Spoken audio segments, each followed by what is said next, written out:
కాటమరాయుడు సినిమాలో సాంగ్ అంటూ ఓ పాట సోషల్ మీడియాలో హల్చల్ చేస్తుంది. కాటమరాయుడు గ్రామీణ నేపథ్యానికి చెందిన కథ.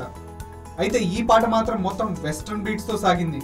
కాటమరాయుడు మూవీకి అనూప్ రూబెన్ సంగీతం ఇస్తున్నాడు. అనూప్ పాటలంటే అందులో వెస్ట్రన్ టచ్ కంపల్సరీ ఉండాల్సిందే. అందుకే ఇది ఒరిజినల్ సాంగ్ అని చెబుతున్నారు. మరోవైపు ఇది ఒరిజినల్ సాంగ్ కాదని పవన్ అభిమానులు రూపొందించి ఉంటారని వాదన వినిపిస్తుంది. అయితే పవన్ వ్యక్తిత్వం ప్రతిబింబించేలా రూపొందించిన ఈ పాట పవర్ స్టార్ గత సినిమాలో ఇంట్రడక్షన్ సాంగ్స్ తరహాలోనే ఉంది. లిరిక్స్ లో పవన్ పేరు ఉండడాన్ని బట్టి చూస్తే ఇది ఒరిజినల్ సాంగేనన్న అనుమానం కూడా కలుగుతోంది. దీంతో ఇదే కాటమరాయుడు సినిమాలో పవన్ ఇంట్రడక్షన్ సాంగ్స్ అయి ఉంటుందంటున్నారు. ఇక ఇటీవల లీకేజ్లు సినిమా ప్రమోషన్స్ కి బాగా ఉపయోగపడుతున్నాయి. రిలీజ్ కు ముందే సినిమాపై హైప్ పెంచేందుకు ఇలాంటి పనులు చేస్తున్నారని ప్రత్యేకంగా చెప్పాల్సిన పని లేదు. గతంలో Attarintiki Daredi movie first half మొత్తం రిలీజ్ కు ముందే లీక్ అయినా ఆ మూవీ పవన్ కెరియర్ లోనే భారీ కలెక్షన్స్ రాబట్టింది. దీంతో అప్పటి నుంచి టాలీవుడ్ లో లీకేజ్ల ట్రెండ్ నడుస్తుంది. ఇప్పుడు కాటమరాయుడు సాంగ్ లీక్ కూడా అలాంటిదే అనుకోవచ్చు. అయితే సాంగ్ మాత్రం అదిరిపోయింది.